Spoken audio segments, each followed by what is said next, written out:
내려오신 아버지여, 오늘 아침에도 저희들이 주님 앞에 나와 찬송을 부르며 주님 나와 함께함을 확인하고 주의 거룩한 사랑을 다시 한번 느끼면서 하나님 앞에 찬송하며 기도하게 하시오니 이 놀라운 은혜를 진심으로 감사하옵나이다. 하나님 아버지, 모든 것이 변해도 주님께서 우리에게 향한 사랑은 변함이 없고 우리가 주를 잊을 때에도 주께서는 우리를 잊지 아니하셨으며 때로 우리가 주를 거역하고 멀리 때에도 오래오래 기다려주시기도 하고 때로는 강한 팔로 우리를 이끄시사 다시 주로 돌아올 수 있도록 인도하시는 그 놀라운 은혜와 사랑을 이 아침 진심으로 감사하옵나이다. 아버지 하나님, 이렇게 건강하게도 하시고 오늘도 새날을 시작합니다. 이렇게 새로운 일을 시간 우리에게 허락해 주시는 주님의 손을 진심으로 감사하옵나이다. 아무것도 아닌 저희들입니다. 때로 우리 스스로 생각할 때에도 쓸모없는 사람들 같이 느끼고 있습니다. 많은 은혜를 베풀어 주셨지만 은혜를 헛되이 받은 때가 많고 또 많은 물질, 많은 건강, 많은 시간, 많은 정력을 다 헛된 데 소비하고 그리고 이처럼 지금 주님 앞에 나와 기도하고 있으라. 하나님이여, 아무리 생각해도 더 많은 은혜를 받을 만한 그릇이 되지 못하는 것을 알고 있습니다마는 그러나 듣지도 아니하시고 나무라지 아니하시고 오늘도 우리에게 은혜 베푸시며 더 큰 사랑, 더 큰 복으로 우리에게 베풀고자 하시는 그 크신 경륜을 생각하며 감사와 찬송과 영광을 주께 돌리옵나이다. 아버지 하나님, 저희들이 주님 앞에 나왔습니다. 이제 한 사람 한 사람을 개별적으로 만나 주시옵소서. 혹시라도 어두운 그림자가 있나 보시고 주께서 거두어 주시기를 바라며 약한 부분이 있나 보시고 주께서 치유하여 주시옵소서. 하나님 아버지, 항상 우리가 밝은 마음으로 살고 주의 거룩한 광을 바라보며 살게 하시고 하나님의 귀한 뜻을 향하여 가장 소중한 주님의 사람들로 띄어지는 오늘 하루가 되게 하여 주시옵소서. 하나님 아버지, 많은 시간이 흘러갔습니다. 또 지금 우리가 이렇게 이 초조하고 불안한 세대에 살고 있습니다마는 이렇게 시간이 가면 갈수록 더 성숙하고 더 확실한 믿음에 살고 더 거룩하고 더 진실하게 있도록 도와주시옵시고 그리하여 도움을 받는 자보다는 도와주기도 하며 베풀림을 받기보다 베푸는 자로 살아가게 하옵소서. 위로받기보다는 위로하면서 사는 나무가 되기를 간절히 기도하옵나이다. 자비하신 주여, 큰 일은 못한다 하더라도 하나님 앞에 바르게 설 수 있게 해주시기 바라고 온전한 마음으로 주 앞에 보다 더 가까이 가는 아름답고 귀한 시 되게 하여 주시옵소서. 자비하신 주여, 오늘도 하나님의 말씀이 바르게 전해지게 하시고 또한 땅끝까지 들려지게 하옵소서. 이 말씀을 들은 바 없어서 구원받지 못하는 불쌍한 심령이 어디든지 없도록 하여 주시기를 기도합니다. 주여, 방송을 통해서 인터넷을 통하여 많은 문서를 통해 전해지고 있습니다. 하나님이여, 이 말씀에 접하는 모든 사람들 하나하나 주 앞으로 돌아오게 하시고 이 말씀을 듣는 순간 강한 성령의 역사가 나타나 주시기를 간절히 소원하옵나이다. 자비하신 주여, 교회를 위하여 봉사하며 섬기는 주의 일꾼 어찌하든지 주님의 뜻대로 살려고 애쓰는 많은 주의 종들에게 우러 주시는 큰 축복을 더하십소서. 오늘도 이 나라를 돌보아 주시옵소서. 앞에 있는 대선을 놓고 총선을 놓고 지금 여러 가지로 고민하고 있습니다. 참으로 무질서와 혼란, 이 어려운 중에 지금 하루하루를 지내고 있습니다. 하나님이여, 더 이상 비방하고 더 이상 헛된 일을 경영하지 않게 하시고 이 모든 혼란 속에도 주의 뜻이 분명하게 나타주시기를 바라며 주께서 원하시는 자, 기뻐하시는 자, 이 민족을 향하여 복을 주시기 위해서 세우신 주님의 일꾼들을 세워주시기를 기도하옵나이다. 인간의 모든 불의한 생각들은 다 헛되이 돌아가게 하옵소서. 특별히 온 국민이 이로 인하여 서로 헐는 마음이나 비방하는 마음을 지속하지 않게 하시고 속히 멈추고 서로 사랑하며 존경하는 그리고 부지런하고 정직한 백성 되게 하여 주시옵소서. 정욕 땅에도 소속히 자유를 주시고 모든 고난과 고통에서 건져 주시옵소서. 주여, 하나님의 귀한 말씀이 그곳에도 전파되게 하시고 주님의 사랑이 그곳에 확실하게 증거되게 하여 주시옵소서. 오늘도 해외에 있든지 여행 중에 있는 사람들, 군문에 나가 있는 젊은이들이나 공부하는 자녀들이 있습니다. 하나하나 다 돌보아 주시옵소서. 잠시도 쫓지 않게 하시고 눈동자와 같이 지켜주시옵소서. 병중에 있는 자와 슬픔을 당한 가정에 큰 은총을 베푸시옵소서. 주여, 내일 거룩한 주일을 위하여 예비의 날입니다. 이 날이 복게 하시고 좋은 소식을 전하고 듣게 하여 주시고 내일은 더 복된 날로 맞이하게 하여 주시옵소서.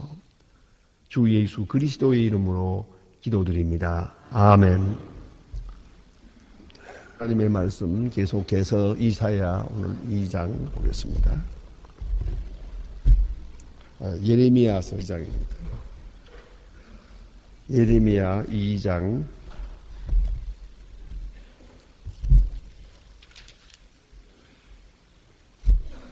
예레미야 2장 오늘 20절로부터 보게 됩니다. 20절로 37절 끝절까지 보겠습니다. 예레미야 2장 20절로 37절입니다. 지금 다 같이 한 목소리로 봉독하겠습니다. 네가 옛적부터 그 농회를 꺾고 내 결박을 끊으며 말하기를 나는 숨먹지 아니하리라. 강 위에서 푸른 나무 아래서 몸을 굽혀 행음하였도다. 내가 너를 순전치 종자와 귀한 조수 심었도다. 내게 대하여 이방 포도나무를 악한 가지가 되면 어찌미뇨? 주 여호와가 말하노라. 내가 잿물로 스스로 씻으며 수다한 비누를 쓸지라도 내 죄악이 오히려 내 앞에 그저 있으리니 내가 어찌 말하기를 나는 더럽히지 아니하였다. 바알을 쫓지 아니하였다 하겠느냐? 골짜기 속에 있는 내 길을 내 향한 길을 알 것이니라. 너는 말이 빠른 젊은 약대가 그 길을 어지럽히 달림 같았으며 너는 익숙한 암나귀가 그 속력이 동함 헐떡거림으로 같았도다. 그 속력이 때에 그 누가 그것을 말이요 그것을 찾는 자들이 수고치 아니하고 그것을 달에서 만나. 내가 너를 말하기를 내가 바라겠지 벗으면 발에 목을 가라게 하려나 했으나 오직 너는 말하기를 아니라 나는 헛되거니 아니라 내가 이방에 너를 세상을 사랑했어 그를 따라가겠노라 하도다. 도적이 붙들리면 수치를 당함같이 이스라엘 집고 그 왕의 족장들과 제사장들과 선지자들이 수치를 당하였느니라. 그들이 나를 향하여 너의 날 아비라 돌을 향하여 너는 나무를 낳았다 하고 내가 등을 되게 얼굴을 내게로 향치 하다가 환난을 당할 때에는 이르기를 일어나 주를 구원하소서 하리라. 나를 만든 신들이 어디 있느니 그들이 너의 환난을 당할 때 너를 구할 수 있었으면 일어날 것이니라. 유다여 너는 신들이 그 성읍 같도다. 나 여호와가 말하노라. 너희가 나와 다투면 어찌미니요 너희가 다 내 분과를 내가 너희의 자녀들을 때리면 무익함은 그들로 징계를 받지 아니함이라. 그들이 칼이 나사나온 칼이 선지자들을 삼켰느니라. 너희에 대는 여호와의 말을 들어. 내가 이스라엘을 광야에 둔 것 같이 흑암의 땅에 되었느냐 하니 무슨 연로 내 백성이 말하기를 너는 노였으며 다시 주께로 가지 않겠다 하느냐. 처녀가 어찌 그 재물을 잊겠느냐. 신부가 그 어찌 고운 것을 잊겠느냐. 오직 내 백성은 나를 잊었나니 그 나를 새길 수가 없거늘 너희가 어찌 사랑하였으니 네 행위를 아름답게 꾸미는 그러므로 네 행위를 악한 자의 여자에게 가르쳤습니다. 땅에 죄 없는 자의 가난한 자를 죽인 피가 묻혔나니 그들이 너희의 구멍을 뚫음을 인하여니라. 오직 너는 이스라엘을 그러나 나는 너희 말하기를 나는 무죄하니 너희 진노가 참 애기졌다 하거니와 보라 내 말이 네 죄를 범죄치 아니하였다 함같이 내가 너를 심판하리라. 내가 어찌 내 길을 바꾸어 부지런히 돌아다니겠느냐. 내가 수를 인하여 수치를 당할 같이 애굽으로 인하 수치를 당할 것이라. 그러므로 네가 거기서 돌아가니 이는 내가 의지하는 자들이나 여호와를 버렸으므로 내가 그들을 인하여 형통치 못할 것임이니라. 아멘. 이미야 2장 오늘 보았습니다. 이 가운데에서 계속해서 하나님께서는 이스라엘 백성들의 그 범죄의 상을 이제 고발하고 지적하는 그런 내용들을 읽을 수가 있습니다. 하나님께서 지금 변론하십니다. 또 이스라엘 백성들은 하나님과 다투고 있습니다. 이런 모습으로 본문에서 읽을 수가 있습니다. 오늘 본문에 대단히 슬픈 이야기가 있지 않습니까? 내가 너를 순전한 참종자 곧 귀한 포도나무로 심었거늘. 참종자 좋은 포도나무를 심었는데 이사야에서 우리가 읽은 말씀과 비슷한 그런 내용입니다. 어찌해서 나쁜 나무가 되었느냐 하는 겁니다. 하나님께서는 계속 말씀하시아 내가 너희들에게 베푼 은혜는 충분한 것이었다 하는 겁니다. 때로는 좀 지난 것이었다 하는 거죠. 많은 은혜를 너희들에게 베풀었다. 좋은 종자를 심고 잘 가꾸고 계속해서 은혜를 베풀었지만 너희들은 나를 버렸다.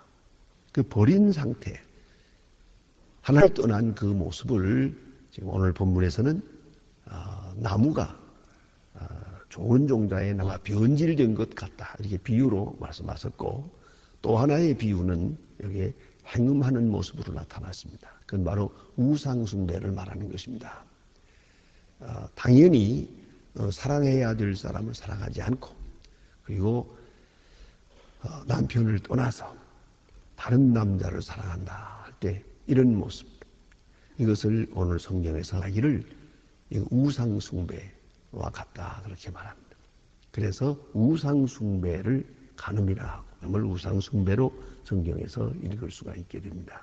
근데 오늘 본문에 보면 그런 말씀입니다. 순결을 지켜야 할 이스라엘이 순결을 떠나서 불의의 길로 행하였다.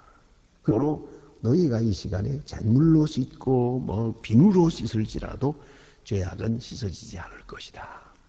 이렇게 더러워진 몸 씻어지지 않을 것이다. 그런데 문제가 여기에 있습니다. 언제리 죄라고 하는 것은요, 죄 짓는 죄가 있고요. 그 다음에는 죄인 줄 알면서도 반복하는 죄가 있고요. 그 다음에는 회개하지 않는 죄가 있습니다. 오늘 본문에도 보니까 징계하나 그 징계가 무익하다 그랬어요. 징책할지라도 돌아오지 않을 것이다. 무익하다. 이 회개하지 않는 죄, 이것이 제일 큰 죄입니다. 더 큰 죄가 있습니다. 변명하는 죄입니다.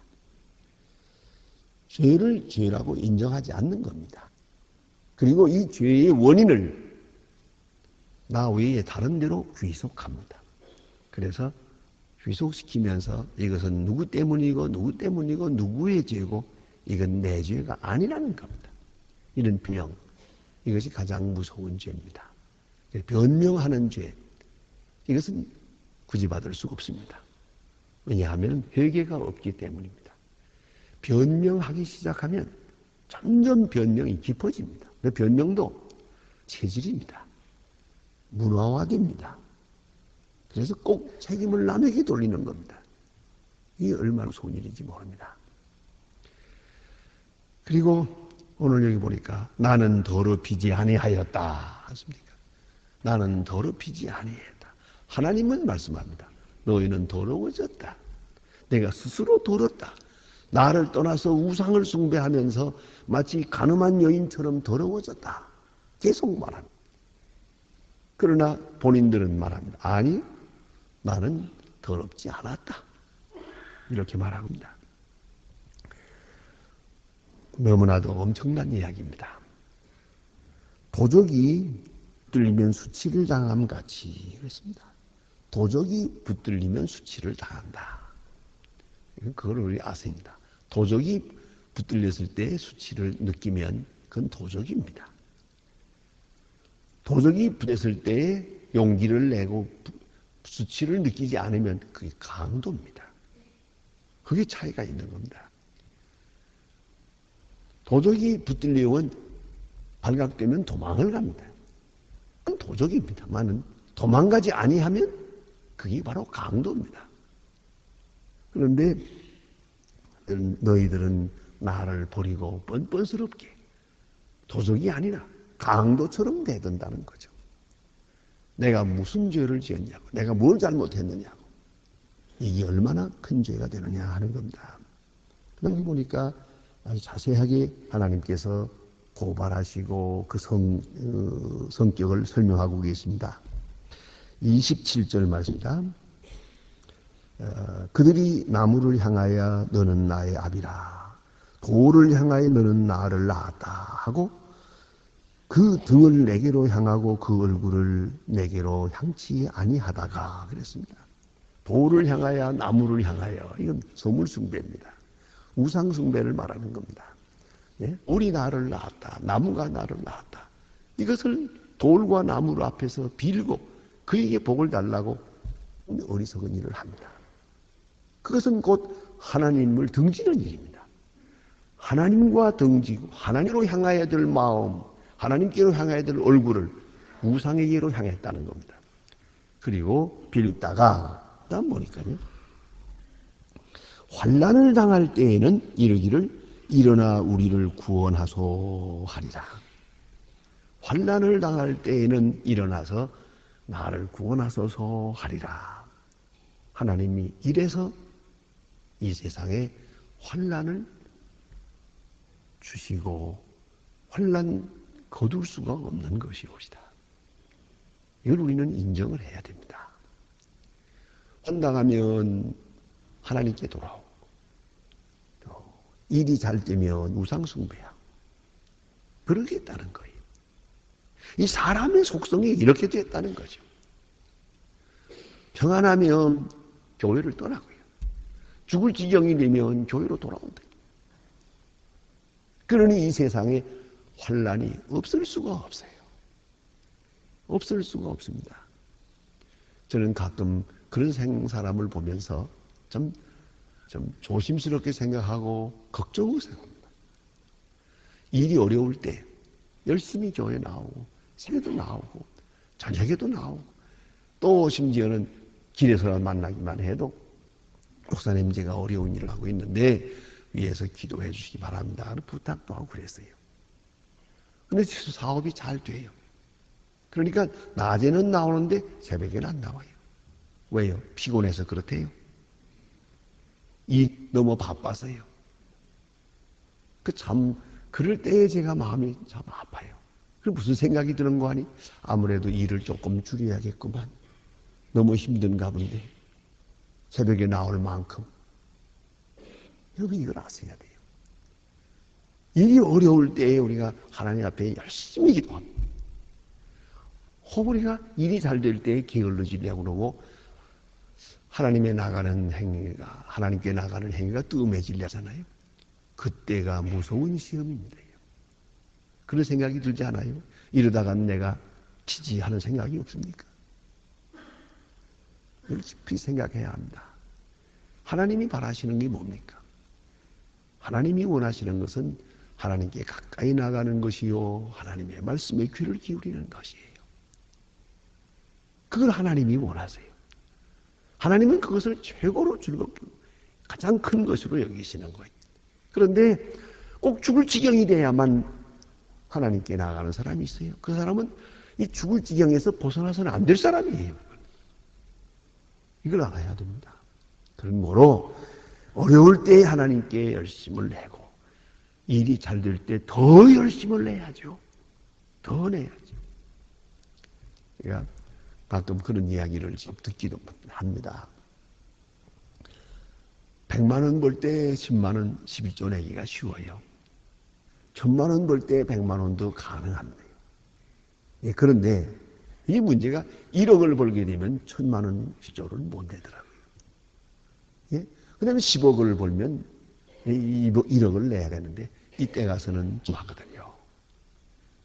그러면은 이 사람을 어떻게 해야 되겠습니까? 이게 바로 문제입니다. 우리가 쓰고 있는 럭키 치약이라고 있죠. 그 럭키 치약의 맨 처음에 그 창업자 되는 분은 그렇게 했다고 해요. 처음 시작할 때 11조요. 일이 잘 되니까 그 다음에 또 12조요. 그 다음에 더 잘 되니까 그 다음에 13조요. 맨 마지막에는 아주 크게 그 럭키 치약이 온 세계로 이렇게 창업이 잘 될 때는 10의 9조를 하나님께 드렸습니다. 그리고 11조를 가지고 살아요. 또 그 이상 필요가 없으니까요. 자, 일이 이렇게 돼야 이 하나님이 복을 주실 만하지. 그렇죠? 어려울 때는 11조 내고 넉넉하면은 자꾸 까먹어요. 그리고 핑계가 많아요. 바로 여기에 문제가 있는 것이에요.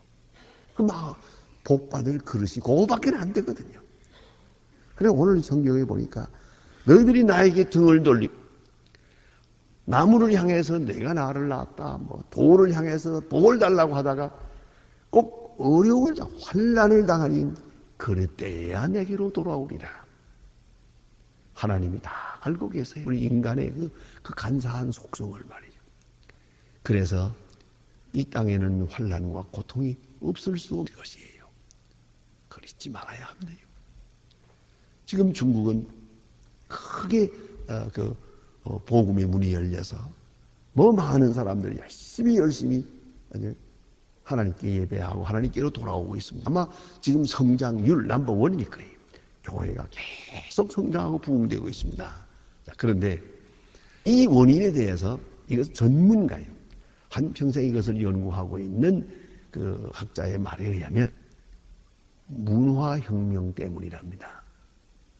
문화혁명이라고 하는 그 10년 동안 이 중남들은 참 고생 많이 했습니다. 그 말도 못합니다. 상상할 수 없는 정도로 고생을 했습니다. 그 고생이 밑거름이 돼서 오늘의 교회 부흥이 이루어지고 있다. 이렇게 말하고 있습니다. 자, 이 환난, 이거 하나님 원치 않는 것이에요. 그러나 하나님의 지혜와 능력으로 볼 때 이건 있을 수밖에 없어요. 우리 인간이 그 수준에 있기 때문이에요. 환난이 아니고는 돌아오지 아니하리라. 하나님께서 친히 말씀하십니다. 이 사람들이 결국은 환난을 당하고야 돌아올 것이다.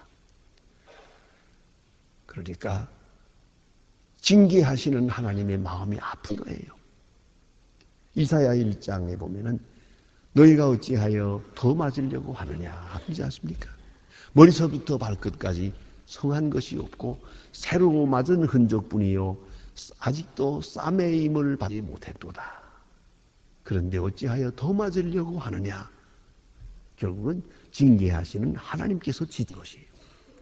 이대로 더 내려치면 다 죽어버리고 말 거니까. 그 지경이 해가지고도 안 돌아오나요? 깊이 생각해야 할 문제입니다. 그래서 여기 말입니다. 29절에 보면은 나 여호와가 말하노라 너희가 나와 다툼은 어찌미뇨 네가 다 내게 범과하였느니라. 너희가 다 내게 범죄했다 하는 말입니다. 이제 내가 너희 자녀를 때려도 무익하면 그도 징책을 받지 아니하리라. 이제 때렸습니다. 때리면 곧 와야 되잖아요. 그런데 안 돌아오거든요. 그럼 무슨 말입니까? 더 때릴 수밖에 없다 그 말이에요. 맞았어요. 징계를 받고 있습니다. 그러면 곧 회개하고 돌아오면 이쪽의 책직을 멈추겠는데 돌아오지 않아요. 그러면 하나님이 고다움 주시는 말씀이 뭐냐면 그런 거로 더 때릴 수밖에 없지 않느냐. 돌아올 때까지 때릴 수밖에 없으니까 말이죠. 하나님께서 이렇게 말씀하고 계시는 겁니다. 이제 말씀합니다. 자, 여기로 말씀하시기를 처녀가 어찌 그 배물을 입겠느냐, 신부가 어찌 그 옷을 잊었겠느냐, 또 오직 내 백성은 나를 잊었나니. 뭐 처녀들이 그 사랑의 선물을 소중히 여깁니다. 신부가 그 고운 옷을 소중히 여깁니다. 잊지 않는다. 그러나 저들은 나를 잊었다. 저들은 나를 잊었다. 이제 무엇으로 기억하게 할 수 있겠습니까? 징계, 안 잊지 못하는 그 하나님의 뜻이 여기에 나타나 있거든요. 예? 그러면서도 하는 말은, 자, 이제 35절에 보니까, 그러나 너는 말하기를 나는 무죄하니 그 진노가 참으로 내게에서 떠났다 하거니와, 보라, 네 말이 나는 죄를 범치 아니하였다 함을 인하여 내가 너를 심판하라. 이제 하나님의 말씀은 무엇입니까? 하나님의 깊은 뜻은 이 징계를 받는 중에 나는 죄인입니다. 내가 죄를 지었습니다. 그 말 한마디를 듣고 싶은 거예요. 여기서는 안 돼요. 나는 죄인입니다. 내가 잘못했습니다. 바로 그 말을 듣고 싶은 거예요. 그 말 한마디면 죄예요. 그런데도 불구하고 그 말을 안 해요. 나는 범죄하지 아니했다. 나는 무죄하다. 이렇게 말하고 있는 것이죠. 그런 거로 나를 범죄하지 아니했다 함을 인하여 내가 너를 심판하리라. 죄를 인정할 때까지, 죄를 돌이킬 때까지 너를 심판하리라. 하나님 말씀하십니다. 이 책직을 거둘 수가 없어요. 그저 하나님께서는 지금 돌이키고 지금 죄를 인정하기만 하면 지난날의 죄를 묻지 않습니다. 전혀 기억지 않겠다고 말씀하십니다. 그런데 이 죄를 인정하지 않는 바로 그 마음이 문제입니다. 그리고 변명을 합니다. 회개하지 아니합니다. 그런 거로 진노는 계속될 수밖에 없습니다. 다시 한번 깊이 이 말씀을 들었어야 하겠습니다. 보라, 내 말이 나를 범죄치 아니하였다 함을 인하여 내가 너를 심판하리라. 그 말 뒤에 있는 말씀은 뭐냐면 바로 죄를 인정하라. 나는 죄인입니다 라고 하나님 앞에 인정하고 돌아오라. 그리하면 심을 면하리라. 바로 그 말씀이 그 뒤에 있는 것이옵시다. 기도하십시다.